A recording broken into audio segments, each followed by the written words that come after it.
yang saya hormati, Guru Besar Kepala Sekolah SMA beserta jajarannya. Kemudian saya hormat juga Bapak Ibu guru yang sudah hadir. Terima kasih atas waktu yang diberikan kepada saya. Jadi pada kesempatan ini Bapak Ibu, karena ada beberapa informasi yang dititipkan dari pasca kemarin, kebetulan dari SMA nama saya khusus dalam data Kemendikbud melalui Direktorat Jenderal Guru dan Tenaga Pendidikan untuk melalui atau melakukan pelatihan fintech tentang fasilitator daerah tingkat provinsi Jawa Tengah. Jadi pelaksanaan itu dilaksanakan tanggal 20 September sampai tanggal 30 September dengan dua gelombang. Jadi yang gelombang pertama itu tanggal 20 sampai dengan tanggal 23 September. Dengan datang kita untuk tanggal 27 sampai dengan tanggal 30 September yang dilaksanakan di Hotel di Semarang.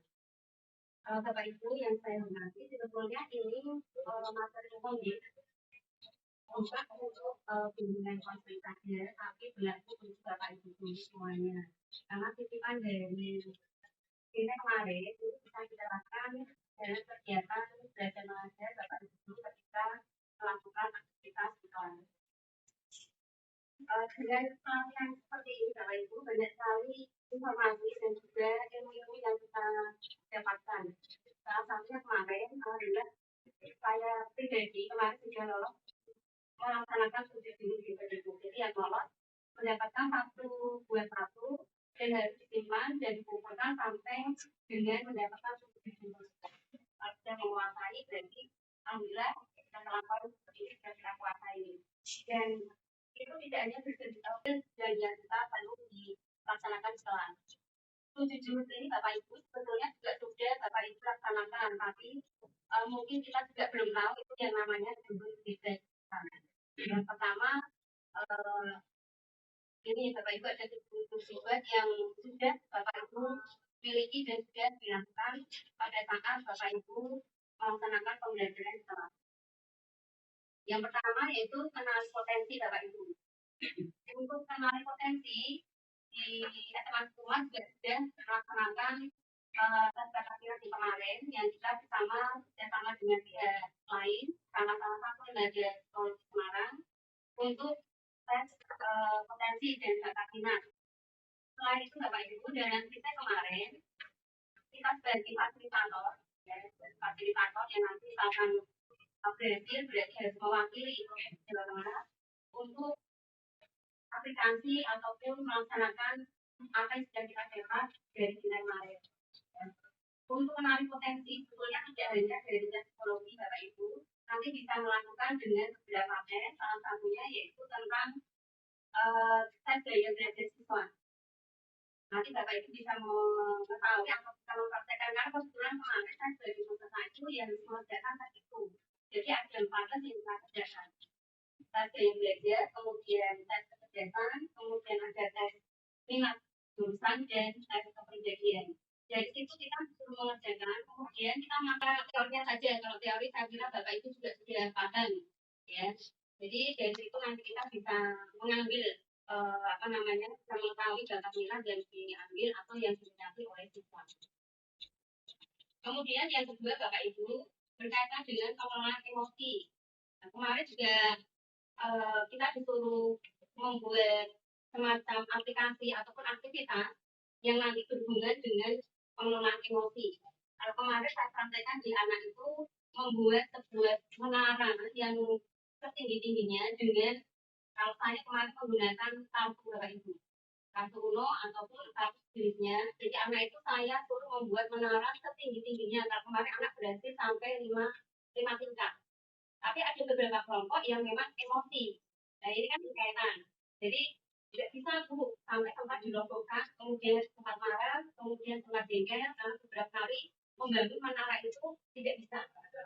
Tapi ada beberapa kelompok yang memang sudah bisa terjadi hubungan, sehingga mereka berhasil. Untuk kelas kemarin kita mencoba adalah kelas 11 itu resiliensi. Resiliensi ini berkaitan dengan semangat Bapak Ibu. Semangat siswa ketika dia mengalami kesulitan. Kemarin untuk resiliensi ini saya praktekkan di kelasnya Bu Arja. Ya, jadi di situ ada beberapa anak yang saya suruh mempraktekkan aktivitasnya apa untuk resiliensi ini. Mungkin secara tidak sengaja Bapak Ibu kita pernah mengucapkan kata-kata yang membuat luka hati anak-anak. Ya, contoh misalnya kayak gini aja kok nggak bisa. Nah itu salah satu kata-kata yang perlu kita hindari. Ya ketika anak itu tidak bisa, kata-kata kita bisa ganti dengan kata-kata yang lain. Kamu besok akan bisa atau kamu akan bisa berusaha dan kamu yang jadi apabila kamu belajar selalu berulang-ulang Bapak. Contohnya kalau yang positif kan banyak ya seperti yang saya sebutkan ini. Tapi untuk yang negatif, contohnya anak itu sering terlambat satu kali, dua kali, ataupun lebih dari itu. Sehingga di sini ada kejelasan. Anak akan ditanya, kenapa kok kamu sering terlambat? Kalau sekolah terlambat kok, jadinya lulus dan jadinya itu. Nah, kadang-kadang memang secara tidak langsung kita juga pernah mengucapkan seperti ini. Kemudian yang kelima yaitu koneksi, yaitu dari hubungan dengan secara tidak langsung saya dengan Bapak Ibu, kemudian Bapak Ibu dengan siswa, Bapak Ibu dengan karyawan. Ya, kalau ini alhamdulillah terjalin koneksi yang bagus ya, jadi tidak masalah. Jadi untuk koneksi dengan siswa pun saya kira Bapak Ibu juga sudah melakukan yang terbaik. Tidak ada yang sedikit, jadi semuanya netral. Ya.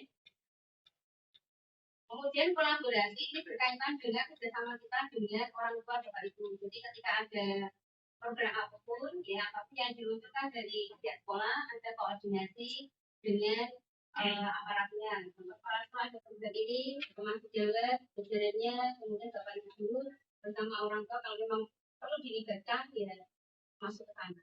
Nah, tentunya tadi ada kegiatan apa namanya mau kegiatan luar ya mereka ada koordinasi dengan orang tua siswa. Ya, kemarin juga dari sini saya ambil contoh tentang kegiatan rumah. Ternyata itu juga sudah di ACC oleh narasumber yang di sana. Ternyata di SMA kok ada ini itu sudah poin plus. Jadi harus memberikan suatu peristiwa yang benar-benar kita alami di dalam sekolah. Yang terakhir Bapak Ibu yaitu berkaitan dengan menata situasi. Nah, kaitannya ini berkaitan dengan sarana dan prasarana kita yang ada di sekolah Bapak Ibu. Ya, seperti yang kita lihat, memang kendala kita kalau secara nyata kita masih ada kendala tentang beberapa fasilitas. Ya, tapi tidak menutup kemungkinan untuk apa namanya kegiatan KBM berhenti. Ya, tapi tetap jalan meskipun ada beberapa kendala yang kita hadapi. Ya, jadi meskipun ada kendala yang berbeda dari pihak sekolah, tapi namanya ada kegiatan-kegiatan yang berkaitan dengan pembelajaran kita tetap jalan. Ini Bapak Ibu, jadi sedikit apa yang saya dapat dari bilet kemarin, ya, nanti bisa dilakukan oleh Bapak Ibu guru. Meskipun saya yakin semua 7 jurus yang saya dapatkan kemarin secara tidak langsung sudah Bapak Ibu lakukan dan sudah dilaksanakan. Itu mungkin Bapak Ibu informasi yang sudah saya peroleh oleh yang sudah saya dapat selama 4 hari selama mengikuti bilet. Semoga apa yang nanti saya berikan ini juga nanti bisa dilaksanakan karena nanti juga ada dari nanti akan berubah seperti itu. Cuma saya belum menuliskan jadwal yang mau kita pantang untuk hari apa. Saya belum memasukkan dalam ini Bapak Ibu kurang lebihnya mohon maaf. Terima kasih atas kerjasamanya. Saya kira Assalamualaikum warahmatullahi wabarakatuh.